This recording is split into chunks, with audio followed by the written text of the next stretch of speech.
Good afternoon, everyone, and welcome to another Time Team Tea Time.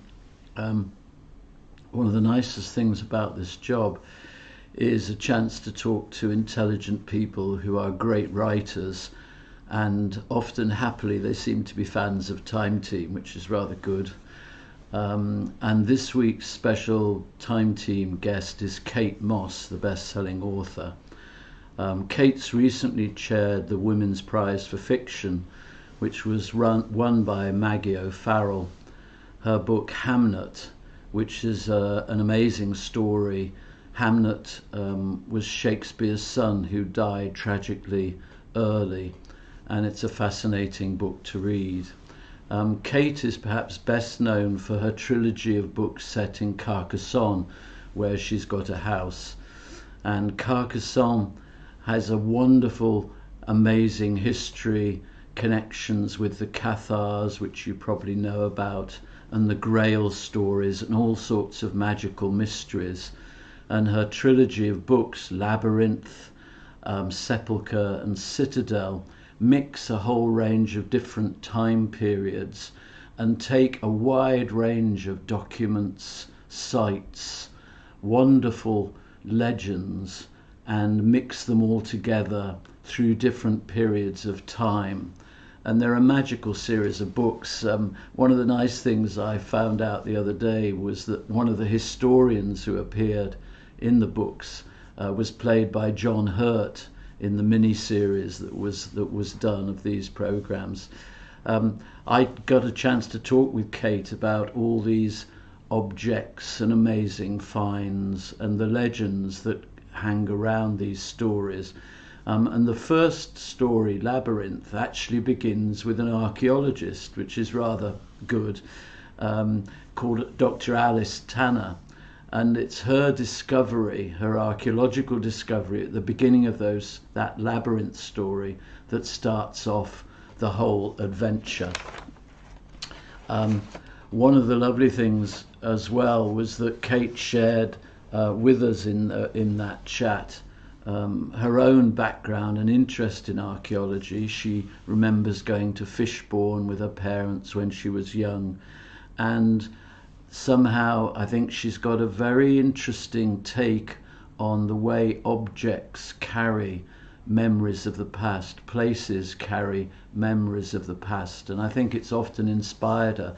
The Languedoc region of France, as you know, is a fascinating area, and all her writing seems to have some kind of link with the archaeological remains and places of the past. And so it's a very nice set of books to read if you're interested in archaeology. She's got some fascinating insights about Time Team, including why she thinks it should come back. And she shares some of that with us, and those thoughts are part of a number of ideas which people have discussed, where we've asked people, if Time Team came back, where would you like us to dig? And Kate has some fantastic suggestions for where she'd like that to happen. In honour of Kate, we've taken a programme from Sussex, Beauport Park, Series 6, Episode 7, which is about Roman ironworking. And this was a site that supplied the Classicus Britannicus, the Roman fleet, with all the amazing set of iron objects they needed on their boats. And it was a very interesting site. We had Jake Keane along, an old friend of Time Team, who's a superb expert in ancient iron making, smelting techniques.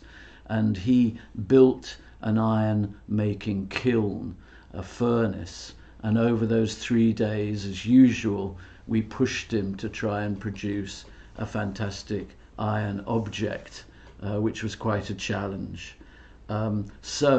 This week's Time Team Tea Time, we have fantastic Roman archaeology, the mysteries of the Labyrinth, the Grail, ancient secrets from France buried in the past, and I hope you'll agree that it's a rather wonderful mixture of things for this week's Time Team Tea Time. I hope you enjoy it. A big thank you, by the way, to all of those who replied to our questionnaire, which we're going through. And as usual, please send in questions, and when we have the time, we'll be able to answer them if we can. So best wishes in this fairly hard time of things, and I hope these programs and Kate's talk gives you a chance to disappear off in your imagination to the past and enjoy the adventures that Kate talks about and the adventures that we were able to have on Time Team. You can watch this program on all four, and I do hope you enjoy it, and best wishes